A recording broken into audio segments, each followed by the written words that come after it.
What's up, guys? Welcome to Mikey Yourself. Today's video, very cool. We're going to replace the ape hangers on the 95 Fat Boy.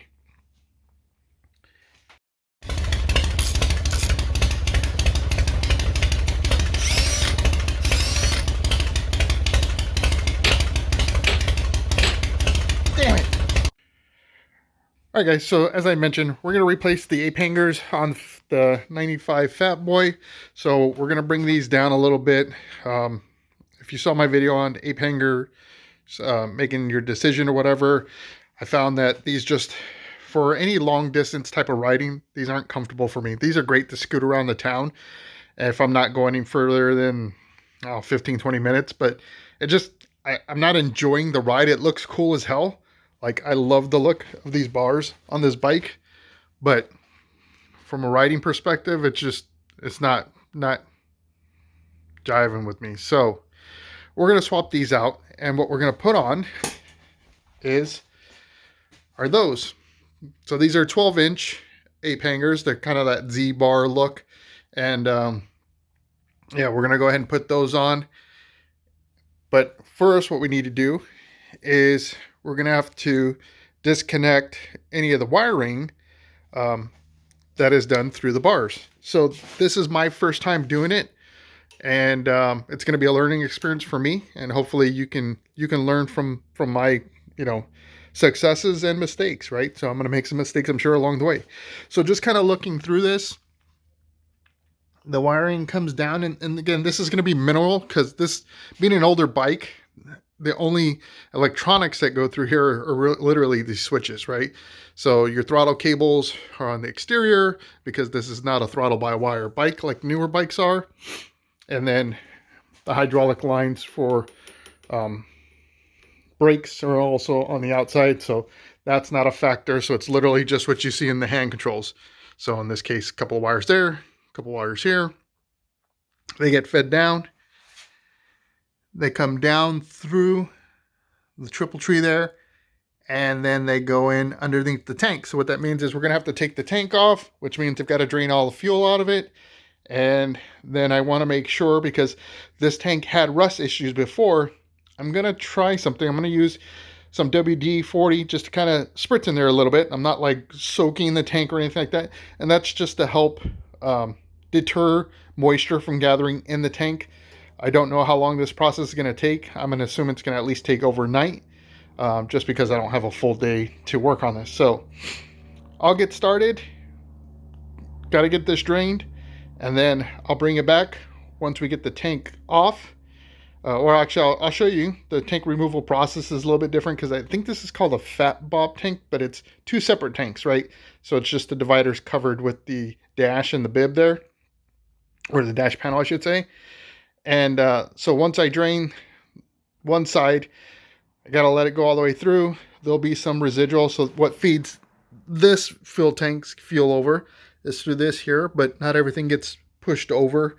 So I'll have to do it in multi-step, but I'll get that drained, show you the process of taking off the tank. That's really simple.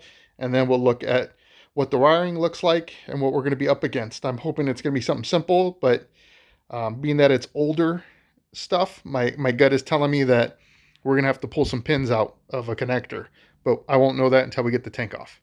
So let's get into it. All right, guys, so I've got the first half of the tanks off, draining the fuel out of them. So I'm still running through that process. I've got to do here the right side, and what it looks like is I might have been able to get away with just removing this right tank and getting to the cables that way, because everything seems to be run on the right side, but I don't know for sure. So like I said, this is going to be a learning experience for me, and yeah, I just kind of figure out as I go. So the tricky part is on these two separate tanks, you got this underlying hose here, so you've got to unscrew that, let the fuel pour into a catch of some sort. So I've got my bucket here, and I'm gonna pull that hose off, let the rest of the fuel drain, set the tank aside, and then we'll take a look at the wiring. All right, guys, so got the other side of the tank off, traced the wires down, and they go to these two large connectors here. So in order to fish these lines through the handlebars, I'm going to have to pull the pins out of the plugs. So what that means for me is I'm going to have to order a pin extraction tool set in order to get the little, so there's like little hooks or barbs that are set on these pins that hold that pin in place, so that way when you plug it in it doesn't scoot back. So you need to get a tool that essentially presses down on that or moves it to the side, whatever it has to do in order for you to be able to remove that pin from the connector, right? And then once you're done you can plug it back in. So the method we're going to use is we're going to get that tool extraction set. We're going to take pictures of the plugs as they are today, because what's going to happen is after I pull those things out, put in the new bars, I'm going to have to plug the pins back in. So I want to make sure I remember where they were in the plug. So you can do this through a wiring diagram. I find that, just taking a picture is pretty simple too. So you can kind of see it like real time. Hey, green was on the far left. Orange is on the second pin there. Red is the next one, and so on, right? So it just gives you a little bit easier kind of map to follow rather than looking at the wiring diagram, which for some people could be a little bit of a challenge. So this is a little bit more advanced, just in that you have to extract the pin. You don't want to break the pin. You can get these pins off of eBay. I've ordered one and soldered it in already myself. So it's doable. You just need to keep that in mind as you work through this process. So for now, I got to order the kit, and then we'll be able to jump back on this as soon as that comes in. All right, guys, so I actually didn't wait for the tool. I just went ahead and cruised YouTube. And, thank God, I love the YouTube community, because there are so many people out there that come out with so many great tips and tricks. So here's my extraction tool. This is just staple gun staples. So I got two here, just form them in the shape of an L. And what you end up doing is, because I'm on the female side of this, sticking this in the front to access the little pin or barb that I called, which is right there. It basically slides in between there, puts a little bit of pressure, pushes it kind of back up into itself, and allows it to freely pull out of the plug. So now I can go ahead and pull this one up through the handlebars, and then move on to the next one. So again, huge thing, right? So if you've not done something before, you're trying to figure it out, and check YouTube. You'd be amazed at what some of these guys do. Good stuff. So at this point now, I've got the wires all disconnected from the plugs, and I made note of where they went. I not only took a picture, but I also wrote them out on paper, the pin placement and the color.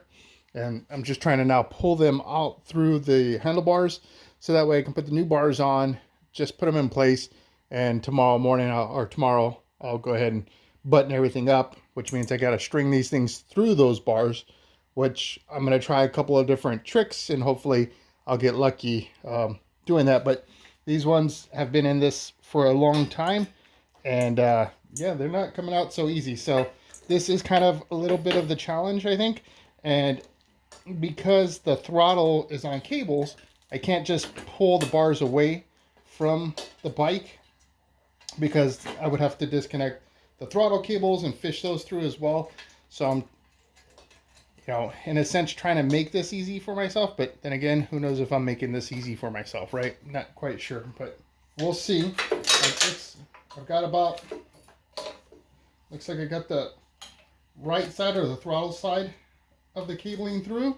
So that's a done deal. Now I just got to get that other side done, and then I can kind of get the other one set up.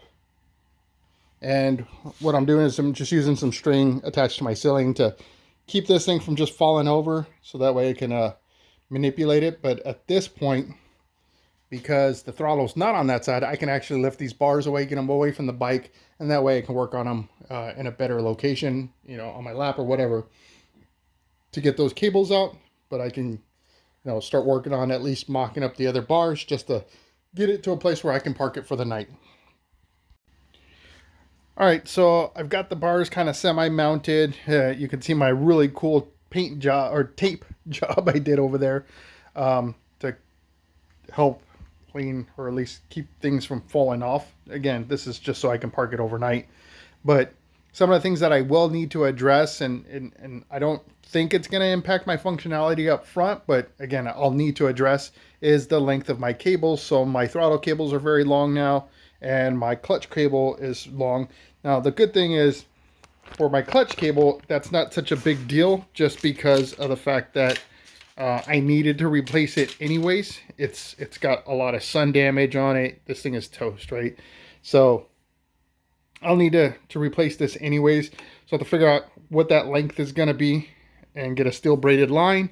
And then for the throttle cables, again, just a little bit of cable management. I'll kind of try to, pull some in, tape this up a little bit, or not tape it up, but strap it up a little bit. So it'll have this weird look to it for a short period of time until I can replace those cables. But yeah, so it's coming along. I'm going to throw the tanks back on, park it out, and pick it up again tomorrow. All right, guys, so next day, and I'm going to fish some rope down the bars so that way I can bring the wires down. So the trick that I've seen online, at least, is using some fishing line and a weight that just kind of, you just drop in there and then let it make its way down till you get to this point. You pull it out, and then I think that folks are using the fishing line to pull the wiring down.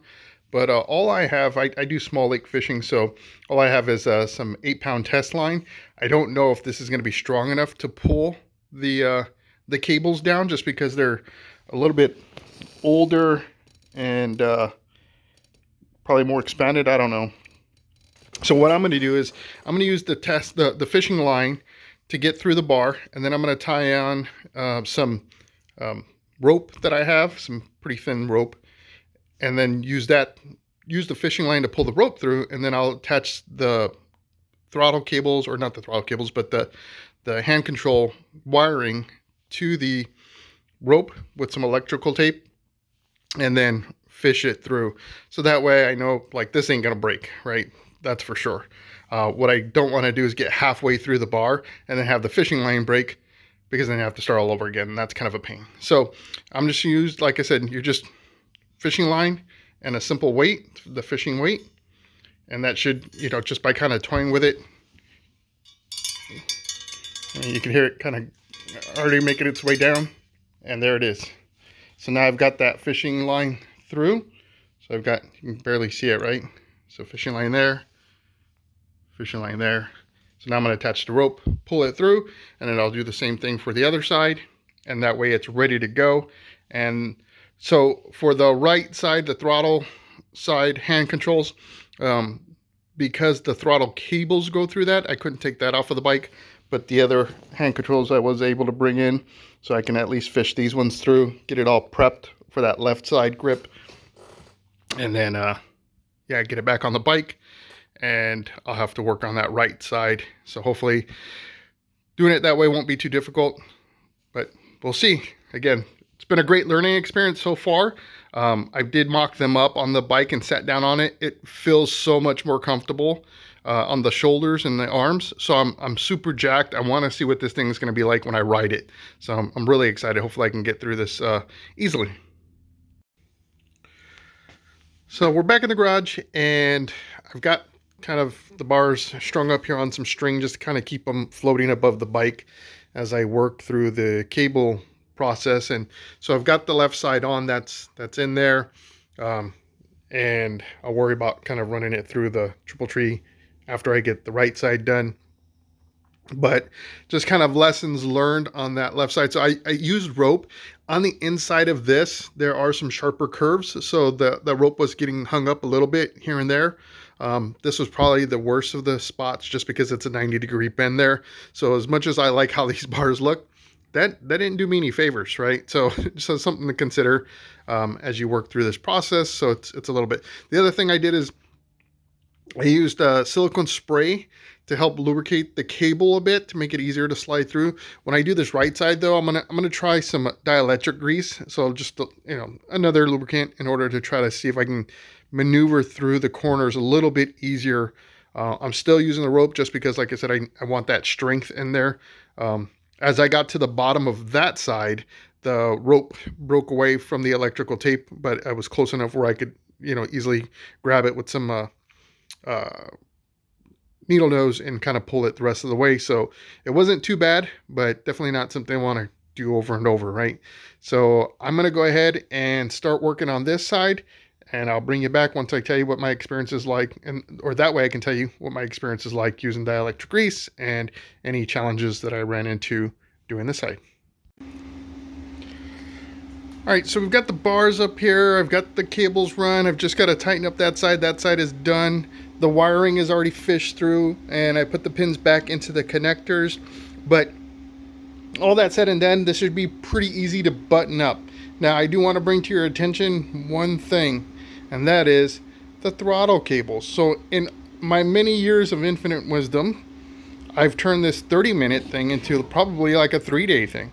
And the way I did that is because as I was trying to get this back onto the grip, the stupid, I think these are called furls or something, some word like that, but the little brass tip of this shot off somewhere into the damn garage and I can't find it.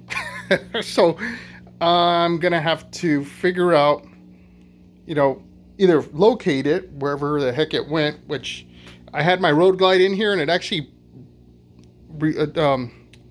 ricocheted off of, I think, off of the road glide, or it's somewhere in the road glide's engine. I'm not sure. I've been checking that thing with a flashlight, can't find it. But ultimately, I'm either gonna have to order a set and they come in like packs of 10 or whatever from Amazon and wait for that to get delivered, or I can run down to the local Harley and see if by chance they have one for me. I will pay a premium, I'm sure, for it, but I don't know. We'll see. There's also a chopper shop across the street. I might hit them up and hopefully I'll be able to get the part, but I won't be able to do that until at least tomorrow because they're both closed now. And yeah, so I'm going to finish kind of button things up, but going back into the wiring, that was very simple. I did make sure that I the little barbs that I pushed in when I pulled the pins out, I made sure I pushed them back out so that way as I pushed the wire in, it would clip. And then I turned on power just to make sure that, I hit left turn signals turn on. I checked the horn, checked the high beams. I didn't check to kick over the engine just yet, but I do need to get kind of the tanks reassembled and the fuel lines put back together so that way I can go ahead and put the gas back in. But again, I am gonna have to replace some of the cables. Like I said, the clutch cable is a little too long, so I'm gonna have to measure these things out to figure out what's the right size now. The throttle cables are also a bit long. They're not too bad, and actually I can try to pull them down a little bit and to hide the length of them, but let's do it right? And I'll get some new ones. I just need to measure out what these ones are.